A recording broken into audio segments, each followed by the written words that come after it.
Você não pode parecer uma super pessoa ou um super humano. Primeiro porque isso não é uma verdade. Você é só um humano.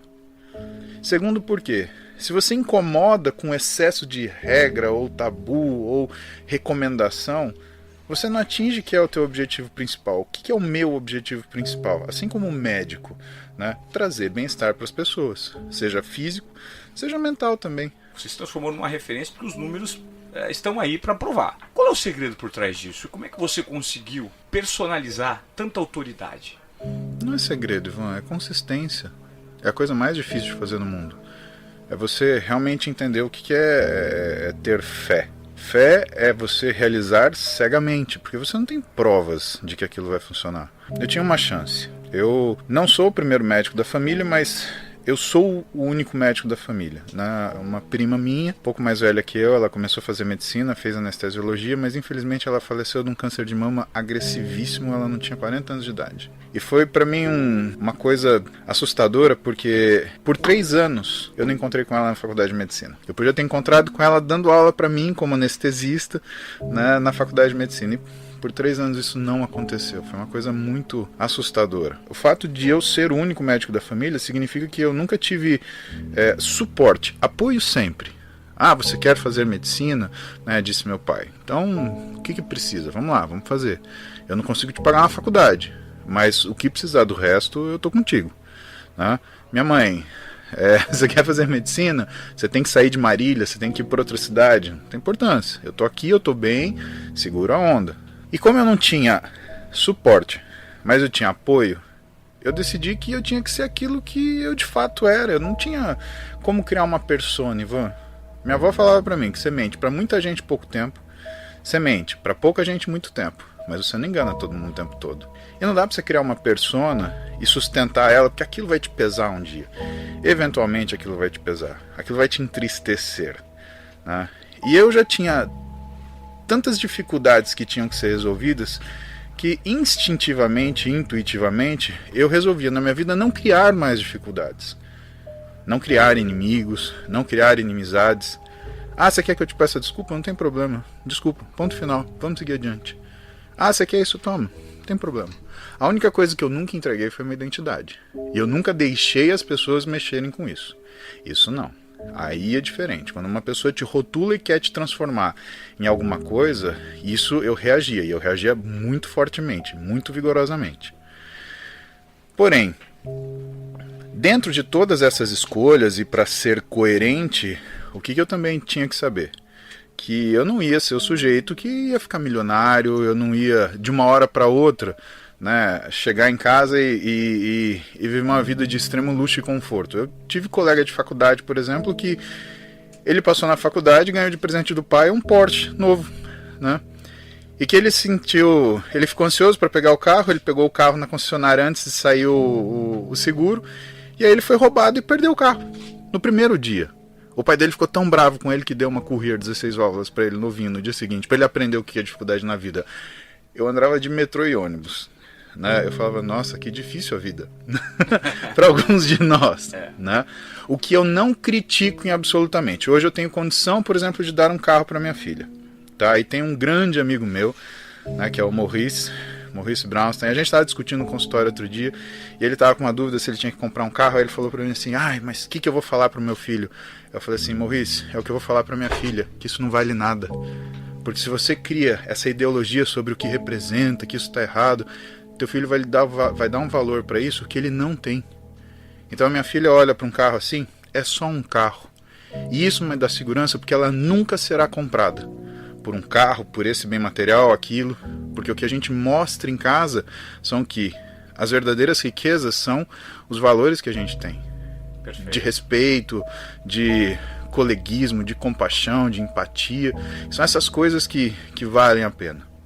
Mas voltando ao que eu estava te falando, eu sabia que eu não ia ter essa vida. Então, o que eu fiz? Eu me esmerei em ser aquilo que verdadeiramente eu achava valioso para mim. Simplesmente porque eu era assim. Dá muito trabalho mentir. Ivan, você tem que ter uma memória gigantesca, porque, cara, uma mentira leva a outra mentira, que leva a outra mentira, que leva a outra mentira. Você vive uma vida que depois você começa a achar, inclusive, que aquilo é verdade. E duas coisas vão acontecer. Ou você vai se esquecer e vão te pegar na mentira, ou pior, Você vai acreditar nessa mentira. Eu queria saber qual que é o impacto que você percebe que se gera nessa sua audiência, que nem todos conseguem ser seus pacientes, mas muitos são seus seguidores, e o que a pandemia provocou em relação a pensamentos relacionados ao que você faz e a sua transformação. As pessoas refletiram mais, né, Ivan? Elas foram mais expostas à solidão, porque elas entenderam. Uma coisa é solitude, quando você quer ficar sozinho. Outra coisa é solidão, quando você se sente sozinho, a revelia do que você desejaria. Total. E as pessoas sentiram essa solidão. Uma solidão não só física, mas uma solidão de ideias, uma solidão de metas, uma solidão de propósitos. Ela tinha uma ideia que devia ser o comportamento das pessoas, as pessoas tinham um comportamento completamente diferente. Outras pessoas tinham um comportamento, mas tinham um discurso. Outras tinham o discurso, mas não tinham o comportamento. E aí elas começaram a se sentir um sozinho ruim, que não é só a falta da pessoa do seu lado, é a falta da ideia. A partir disso, eu tinha que fazer duas coisas, né? Eu tinha que, primeiro, cuidar... A gente fala que medicina, né, é a arte que vem de uma ferida que nunca se cura no médico. Né? Por que a gente faz medicina? Para resolver um problema nosso. Porque a gente tem um problema muito grande para resolver. Eu acho isso completamente verdade. Eu tenho um caso de doença séria na família, uma pessoa muito querida, e que tenho certeza que me jogou dentro da faculdade. Tanto que foi a primeira coisa que eu resolvi quando entrei na faculdade. Primeira, né? Antes de mais nada. E diante dessa situação, e tomando isso como uma realidade a ser cuidada, o que eu tinha que cuidar? Eu tinha de cuidar daquilo que eu gostaria de ter. O que eu te falei que eu gostaria de ter? Mais do que apoio, suporte. Então o que está acontecendo com esses alunos? Eu me perguntei no meio da pandemia. Eles estão sozinhos? Eles estão em casa? Será que eles são como eu, que eles acordam de manhã e falam: puta, que tesão, eu sou médico. Olha só o que eu conquistei. A responsabilidade que eu tenho e a relevância que eu tenho. E aí eu comecei a perceber que não. Porque eu comecei a ver um aqui, outro ali. Ah, porque eu quero ser chamado de doutor. Ah, porque é o jaleco. Ah, porque é o tamanho do brasão do jaleco. Não, porque é o hospital que eu faço o meu estágio. Falei, opa, isso daí tá indo para um lugar errado. E aí eu criei o Interligas, que era um programa de aula para alunos. Então, em 2020, né? Durante... acho que foram 18 sábados, eu dava aula 3 horas para uma turma de 16 mil alunos de medicina. 16 mil. Eram 311 ligas de medicina espalhadas pelo país, 16 mil alunos de 11 países diferentes.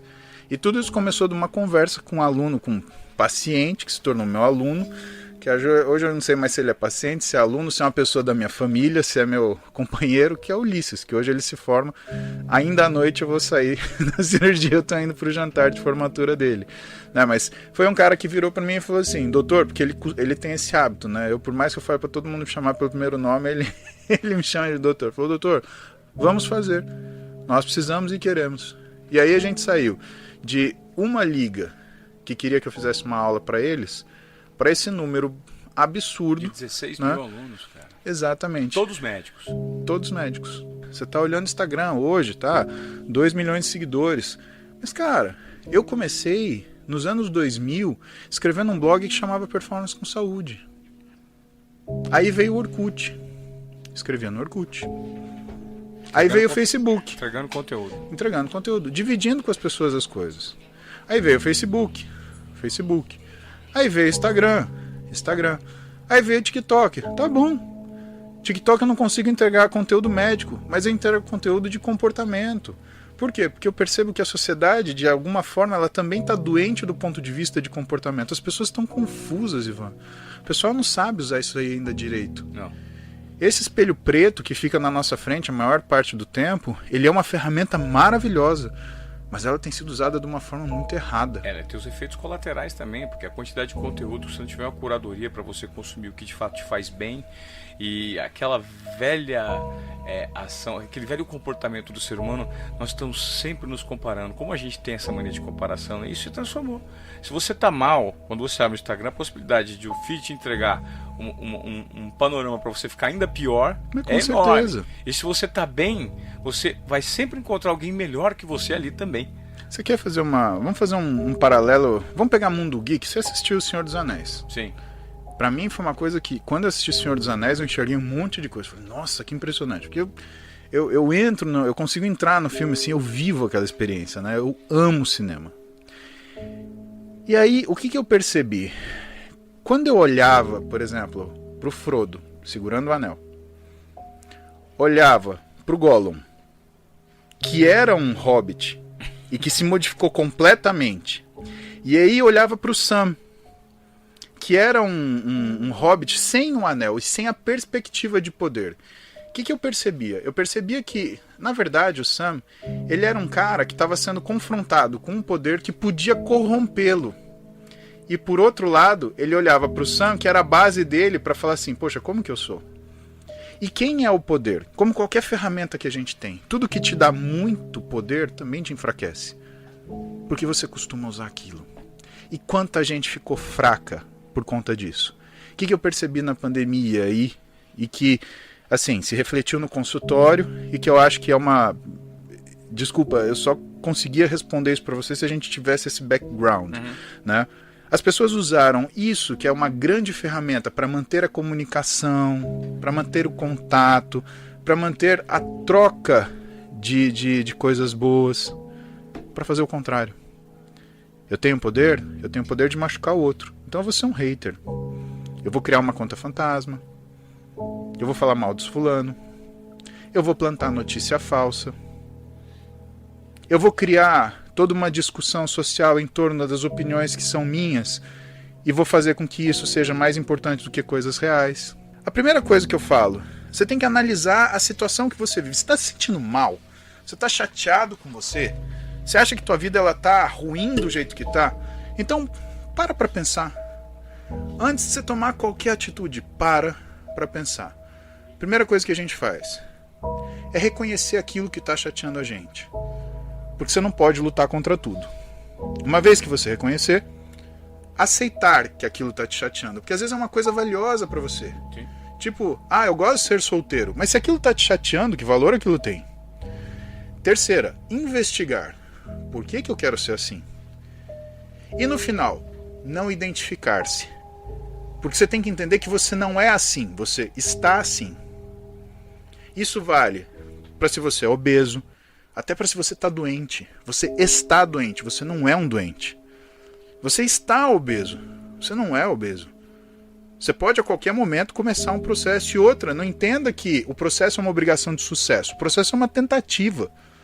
O sucesso é um exercício, você se exerce suceder. A única coisa que vai fazer você falhar é você não reconhecer o sucesso que você tem.